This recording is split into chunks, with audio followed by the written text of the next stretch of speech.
I'm interested in ways of measuring life in anything other than time. I'd like to approach time as the ruled, printed lines on a piece of paper, and life as a scroll that dances above and below and around them. I'm interested in how we place ourselves in time, personally and culturally.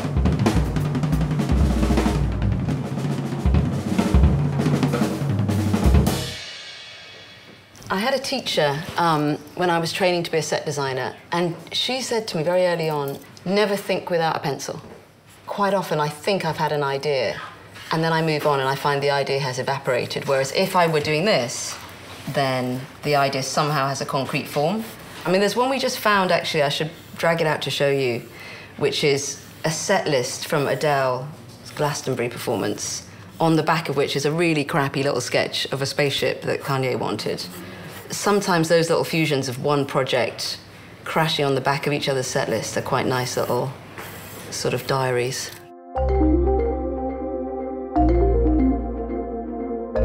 My name is Es Devlin. I say I'm a set designer.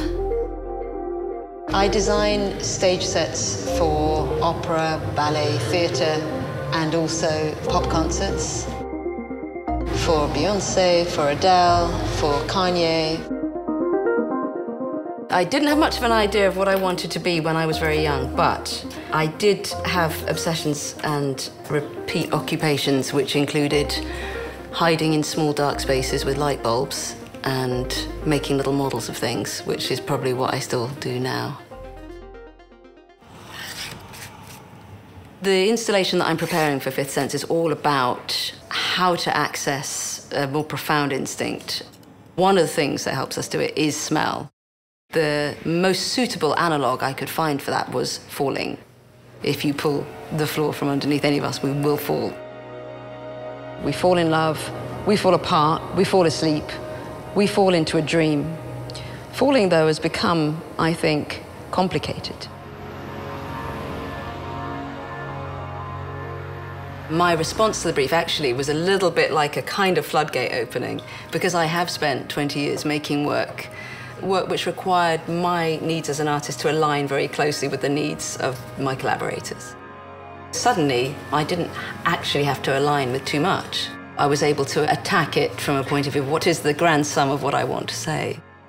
There's loads of great work dealing with space. It's a moment where suddenly people are feeling at liberty to be very abstract with it, very expressive with it in so many areas.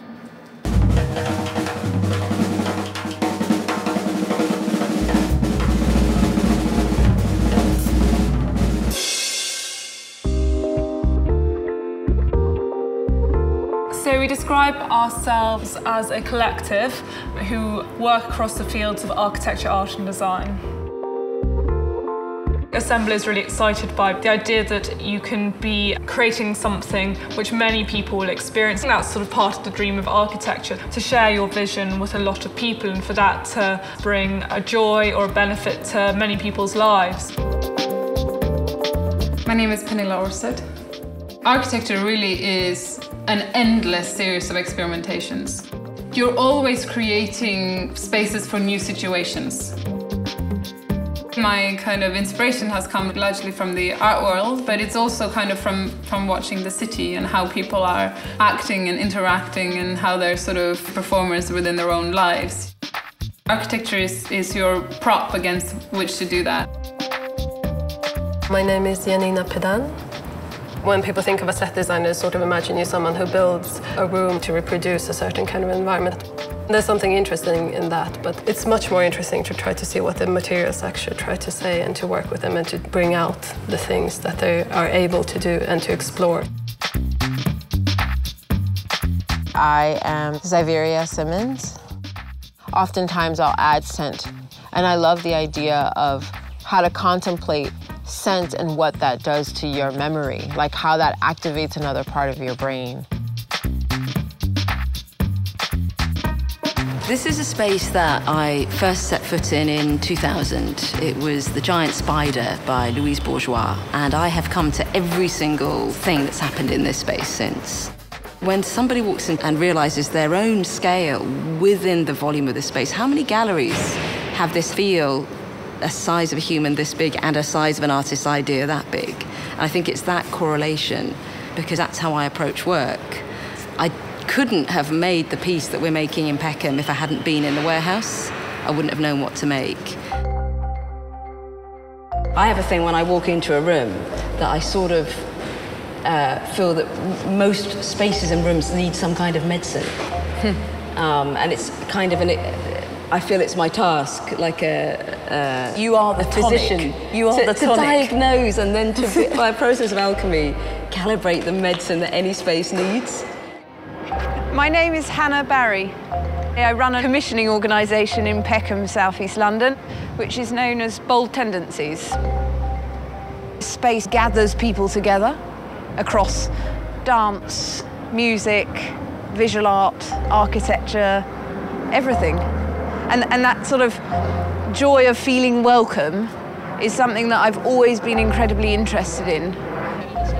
It's exciting to create projects and have them activated in all sorts of different ways, for those things to extend through people's experience and into their memory.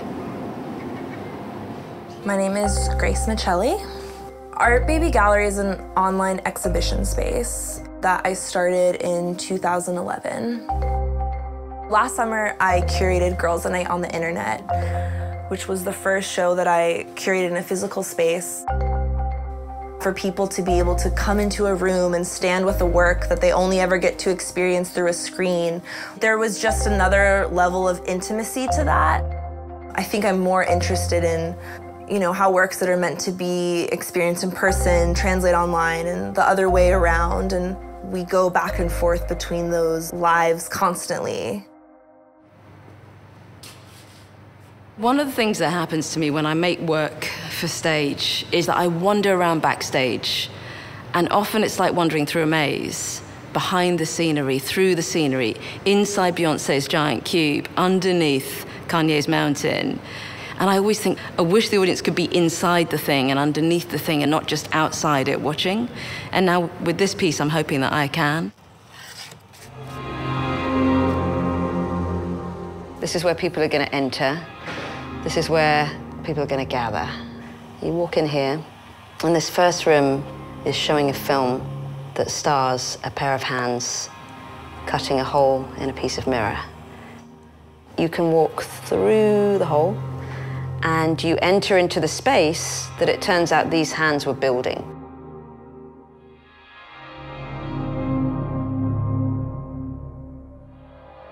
I've been working a lot with mirror because it's a material that creates illusion. I want to make every viewer the protagonist. So you're able to upload an image of yourself and find yourself in the mirrors of the installation. So you become part of the work that we're making. I'm incredibly interested in new technologies and incorporating them sometimes into projects, but sometimes it's also just how technology changes the way that people use space. The way we're kind of photographing space and remembering space and sort of sharing space through the technology that we carry with us is really transformative from the way we're making buildings. We're really creating scenes for people to exist within. It's part of that performance that I'm interested in.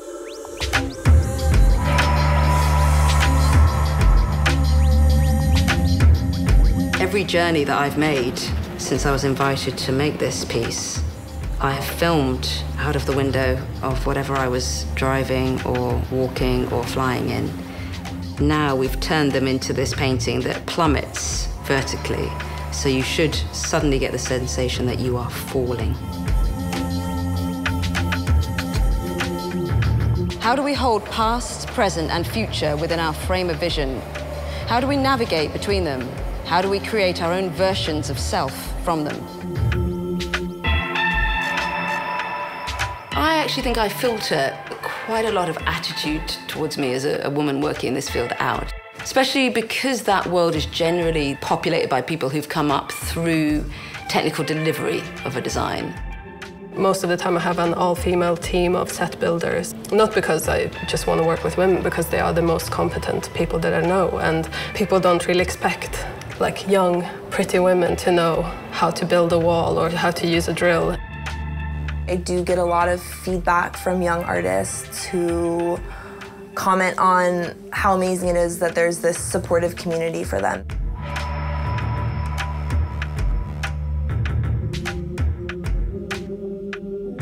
The more work I do, the less interested I am in anything that doesn't tell some kind of truth. Finding a way of talking about a sense that isn't diluted or calibrated by too much calculation. Because one is always, I think, in any work, trying to balance logic and instinct. And this is like walking into colour.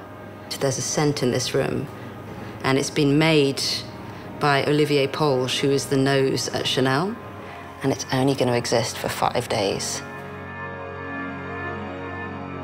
I would consider myself to be an outsider in each medium that I work in. So in theatre, I was just becoming a bit of an insider, so I did pop music. Pop music, I was always an outsider. I was beginning to become a bit of an insider, so go off and start doing fashion. I feel more comfortable when I don't know all the rules. You do have to keep wrong-footing yourself in a way and keep putting yourself in a slight position of discomfort and being outside the tribe. I think that's really beneficial to creativity.